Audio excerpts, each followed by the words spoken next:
आपको आपका क्या रिएक्शन है? आपके शोज भी मैंने देखे हैं, लेकिन इसमें जिस तरीके से हो रहा है, ये ऐसा बिल्कुल स्पष्ट दिखने लगा है कि जिस तरह जेन ज़ी जमीन पे, सड़क पे उतर आई है, तो मोदी को पहली बार झटका लगा है। और इससे निपटने के लिए अब ये क्या-क्या करेंगे? आज तो उन्होंने कुछ अपना तरीका ढूँढा, रिजिजू के ज़रिए से कन्वे कराया, मतलब उनकी चुप्पी बंद, क्योंकि मोदी तो उस चीज़ के बने हुए हैं कि उनके ऊपर किसी चीज़ का, और वैसे भी वो नॉन बायोलॉजिकल हैं। ये अलग बात है कि हम लोग नॉन बायोलॉजिकल से हम समझ लेते हैं भगवान होता है नॉन बायोलॉजिकल, वो तो भूत-प्रेत भी नॉन बायोलॉजिकल होते हैं। तो जो भी हो ये, तो हम ये नहीं कह रहे हैं कि ये क्या है, लेकिन उसमें जिस तरीके से इनका ये बैकफुट पे आए हैं, आपको लगता है कि होश आया है या खाली ये ट्रिक है कोई? नहीं, आप अभी नॉन बायोलॉजिकल की बात कर रहे थे, तो मुझे तो लग रहा है कि अब मोदी जी के बायोलॉजिकल होने के पूरे सबूत मिल रहे हैं। और सबूत इसलिए क्योंकि इतने ज्यादा डरे हुए, इतने ज्यादा दुबके हुए मोदी जी मुझे कभी नहीं दिखे।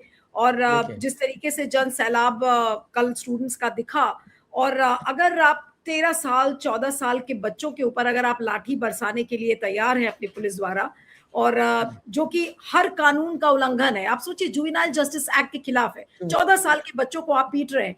पुलिस आज क्या मुंह दिखाने लायक है? मोदी जी तो छोड़ दीजिए, पुलिस, अमित शाह, मोदी जी आज कोई जवाब दे सकते हैं? आप 13 साल 14 साल के बच्चों के ऊपर आप लाठी बरसा रहे हैं। तो इससे बड़ा सबूत मोदी जी के बायोलॉजिकल होने का और बायोलॉजिकल के साथ साथ पूरे डरे होने का और क्या मिलेगा? अब रही बात पूरे छात्र आंदोलन की, देखिए वो किस तरीके से पैन आउट कर रहा है। लॉ तो जल गई है। अब मोदी जी कितने समय तक अपने आप को इस पूरी चिंगारी से बचाकर रखेंगे? मुझे तो अब ये देखना है कि कहीं ऐसा ना हो कि समय 5 साल का पूरा होने के पहले ही ये सरकार का अंत हो जाए। अब तो ऐसे ही लगने लगा है, क्योंकि जिस तरीके से छात्र सामने आ रहे हैं, बिल्कुल क्लियरली दिख रहा है कि एक तरीके से एंटी इनकम्बेंसी दिख रही है। और और मुझे लगता है पूरी शरद कंट्री जी, से आए हैं, और यहाँ पे पूरे, दिल्ली में भी जो कल आए हैं, एब्सोल्युटली, पूरी कंट्री से आए। ये मोदी जी के खिलाफ एंटी इनकम्बेंसी का सबसे बड़ा सबूत है। It's just not about a students movement now.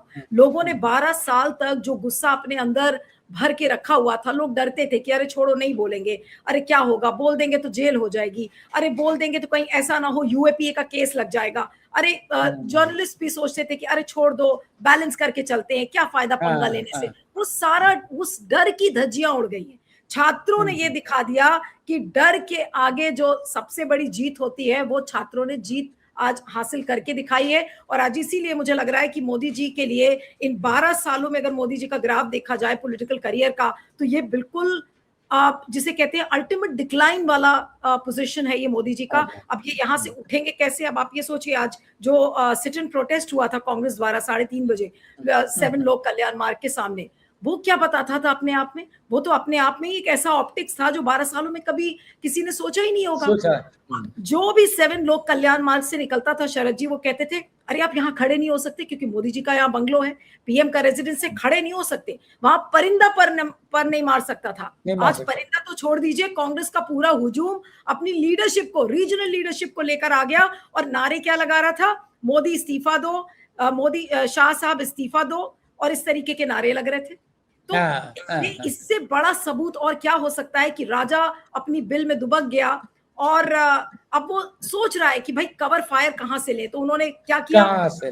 ढाल के रूप में उन्होंने किसको भेजा? जितेंद्र सिंह, जो उनके एमओएस हैं। जाइए आप राहुल गांधी से बात करके चले आइए। भाई वो गए राहुल गांधी के आगे, वो हाथ जोड़ रहे थे कि मान जाइए, हमारे राजा बहुत डरे हुए हैं। बिल्कुल ऐसे ही लग रहा था जैसे बॉलीवुड की कोई सीन होती है, बिल्कुल वैसी प्ले आउट हो रही थी। तो मुझे वैसे ही फीलिंग हो रही थी। उस समय मैं लाइव भी कर रही थी, तो मैंने सोचा कि आज इस सीन को लिखना चाहिए और बाकायदा इसको हिस्ट्री के चैप्टर्स में डालना चाहिए कि एक जो बहुत ही ताकतवर राजा होता है, जब गिरता है तो उसका यही हश्र होता है। ओज़िमंडाइज़ एक पोएम थी, मैंने लिटरेचर में पढ़ी थी कि एक राजा ने अपने बहुत बड़े बड़े स्टैचूज बना लिए, लेकिन अंत में उस स्टैचू का हुआ क्या? उसको गिरा दिया गया और उसके हाथ पैर, टूटे हुए हाथ पैर दिख रहे थे।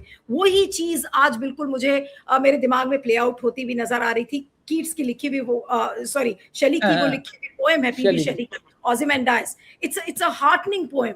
वो चीज आज मेरे सामने वो प्ले आउट होती हुई नजर आ रही थी। तो जेन ज़ी ने जो चीज की है, वो actually they have shaken the conscience of the nation, पूरे Right. देश की अंतरात्मा को उन्होंने जगा दिया है। और जो लोग डरे दुबके बैठे थे उनको भी कह दिया कि भाई जाओ, अब लड़ने का समय है, अभी नहीं लड़े तो फिर कभी नहीं होगा। तो ये डू और डाई मोमेंट है। अब देखना ये होगा कि इस मोमेंट को कैसे पॉलिटिकल पार्टी सीज करती हैं, छात्र इसको हाँ। किस तरह से इस मौके को दबोचते हैं। क्योंकि अब आप देख लीजिए कि आज जिस तरीके से टर्न ऑफ इवेंट सुबह से हुए, मोदी जी ने सुबह आज शुरुआत कैसे की, मंगल मिलन मीटिंग से। उनकी मंगल मिलन हाँ, मीटिंग क्या थी कि भाई हम एनडीए की पार्लियामेंट्री पार्टी की बैठक कर रहे हैं और हम ये कह रहे हैं कि देखिए पेपर लीक्स को रोकना आपकी राष्ट्रीय जिम्मेदारी है। उसके तुरंत बाद फिर राहुल का हाउस एडजर्न हो जाता है, राहुल गांधी निकल कर आते हैं, कहते हैं अरे स्टूडेंट से तो उनको माफी मांगनी चाहिए थी। और 1 घंटे के अंदर प्रधानमंत्री के आवास के सामने इस तरीके का सिट इन प्रोटेस्ट होता है। वो विजुअल अपने आप में देखने लायक है। I don't know if you can play that visual, जिस समय राहुल गांधी पैर जमाकर जमीन में बैठ गए हैं, उन्होंने कहा मैं यहाँ से नहीं हटूंगा, और पुलिस उनको खींच रही है। खींचते खींचते उनको गोद में उठाकर और बिल्कुल उनको बस में ठूस दिया जाता है। उनके नाक के नीचे चोट भी आई है। मेरी भी किसी से बात हो रही थी कांग्रेस में, उन्होंने कहा कि उनके आंख के नीचे चोट आई है, नाक से खून निकल रहा था, और इस समय उनको छत्रसाल स्टेडियम लेकर गए हैं, जो अभी लेटेस्ट रिपोर्ट्स आ रही है। अच्छा। हाँ, छत्रसाल स्टेडियम में पहले ये हो रहा था। पवन खेड़ा की मैंने एक बाइट सुनी थी, उन्होंने पवन खेड़ा ने बोला कि we do not know where we are taken, but अभी थोड़ी देर पहले श्याम मीरा सिंह का एक अपडेट आया और उसके अलावा कुछ और लोगों ने भी बताया कि छत्रसाल स्टेडियम दिल्ली के वहां पर लेके गए हैं। तो अब प्रियंका गांधी को तुगलक रोड थाना लेके गए शायद। अच्छा, प्रियंका और उनके साथ सबको अलग अलग, राहुल गांधी और ये अखिलेश यादव को भी छत्रसाल ले गए। हाँ, तो अब अपना जो पावर प्ले है वो भी डिसेंट्रलाइज कर दिया है। हर चीज सेंट्रलाइज करते हैं, लेकिन यहाँ पर जो बर्बरता का जो पावर प्ले है उसको डिसेंट्रलाइज कर दिया गया है कि छत्रसाल स्टेडियम में राहुल गांधी रहेंगे, तुगलक रोड पुलिस स्टेशन में प्रियंका गांधी रहेंगी। अब देखना ये होगा कि कल किस तरह का कन्वर्जेंस दिखता है, चाहे वो संसद हो, चाहे संसद के बाहर हो, चाहे फिर जंतर मंतर हो, चाहे वो छात्र होंगे, चाहे वो अब political party. I am sure क्योंकि वो लीडर ऑफ द ऑपोजिशन है, शैडो प्राइम मिनिस्टर उनको बोला जाता है, तो इस समय तो पूरा इंडिया अलायंस एकजुट हो जाएगा। मैंने अखिलेश को साथ में देखा था, लेकिन आई थिंक मेरा ये हंच है शरद जी की, I think all the India parties will now come together in defence of Rahul Gandhi.